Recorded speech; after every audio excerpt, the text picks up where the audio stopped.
Let's compare the bright red Salomon S-Lab Phantasm CF. We'll have a full review soon, but it's releasing in February, and we're going to compare it to the iconic now Endorphin Speed 2 from Saucony. You'll see a video here on the channel, and of course we have a full multi-test review over on RoadTrailRun.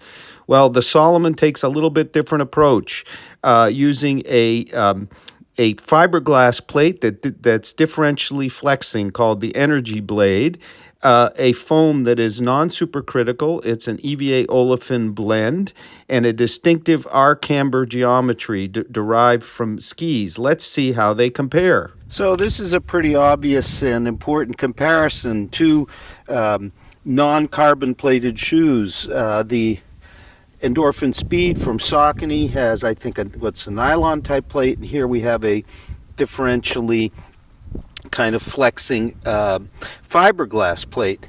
So in terms of the fit, they're very close in fit, although the Salomon's matrix upper is just lighter on foot, maybe not quite as secure at the heel, but not really of any consequence. And the Salomon, I think, both of them at my true to size, runs a bit long, but it's just a lighter on foot upper, kind of more breathable, just easier kind of on the foot, whereas our Saucony, I would say maybe a touch more secure, particularly at the heel. The tongues, well, I think Salomon could do a bit of work on the tongues. The wrap of the Saucony with its padded tongue, I think this shoe could use that. It's not a big deal, but this is a very thin kind of tongue.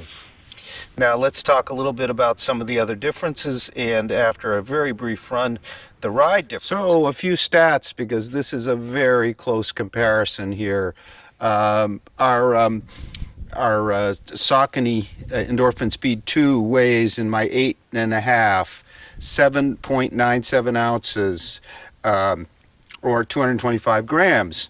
And our Salomon weighs just a little bit more at 8.17 ounces, 231 grams.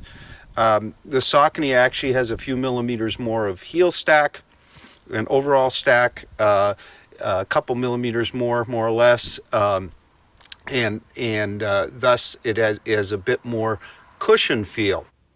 The Saucony has an 8mm drop, while our Salomon has a 9mm drop. However, the plates, neither of them, which are carbon, are quite different in feel. I just did this short A/B run. The Saucony's plate is considerably more rigid, and I'll try to even flex it. It's hard to do. With that speed roll felt at the end, while our Salomon has a much longer, easier flex, actually two flex points, one near the midpoint and one up near the front. So there's more of kind of a smoother flow across the ground with the Salomon, whereas with your Endorphin Speed, you've got kind of a snappier final toe off. So they both are play really closely together. So it kind of depends on what you're looking for.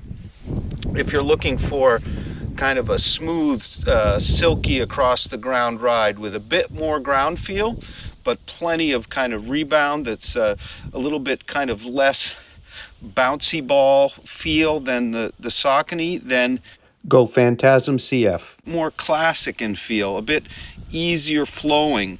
If you want a more kind of aggressive ride, but still suitable for training, you look to the Endorphin Speed 2. They're both great choices in this kind of category of non-carbon plated trainer racers. I prefer the kind of more easygoing, kind of flowy ride. I just ran a 4-mile race today in the Salomon, and it was smooth as silk. It climbs very easily, very stable. I would say a bit more stable than the Endorphin Speed. The other thing to note, and I'll try to show you this, is the differences in rocker geometries here. You can see the Salomon's rear rocker, I think, is quite a bit more pronounced. So I like that. It sort of helps me roll forward a little easier. It's a little bit less flat feeling. And then the arc camber, a little hard to show at midfoot, kind of bows. And then you've got that front piece, the front toe off. So let's turn them around so you can see the toe spring area.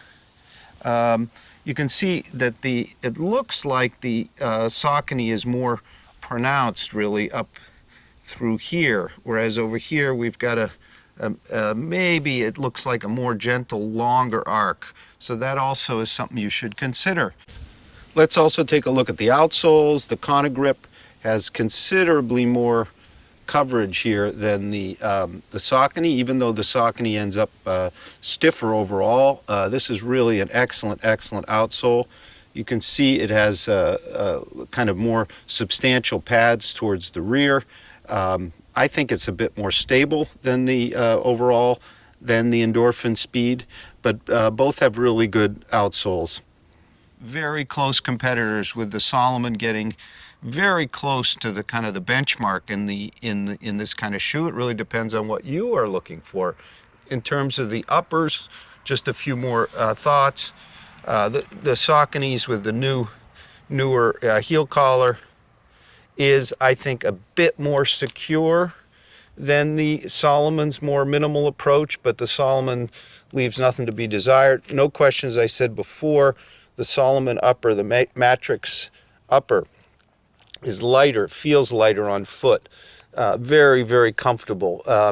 And I think maybe a touch roomier than our Endorphin Speeds. Either, you know, are super wide, but because of the lighter materials, I think it fits a little easier on the foot. We commented on the tongue. Well, they could do a bit of work here on this tongue. You can see it's a fabricy material. There is sort of a padding element here. I think it could be moved up.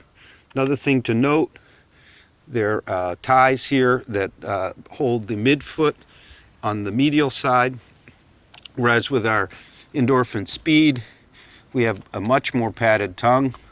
I think works a little bit better. We also have a gusset to the tongue, which the Salomon doesn't have, and I don't think it really needs it. I think it just needs a little bit more kind of substance to this tongue, and especially I think it should be attached better down at the bottom, because it does have a tendency to fold. So both really great choices in the category. Depends on what you're looking for. Can't go wrong with either of them, I say. I think I tend to prefer the Salomon just a little bit, just because of its kind of smoother, more easygoing flow, which suits my stride better. Whereas the Speed Roll is a bit more aggressive. Even if the shoe is a bit more cushioned, it's a little bit more aggressive in feel.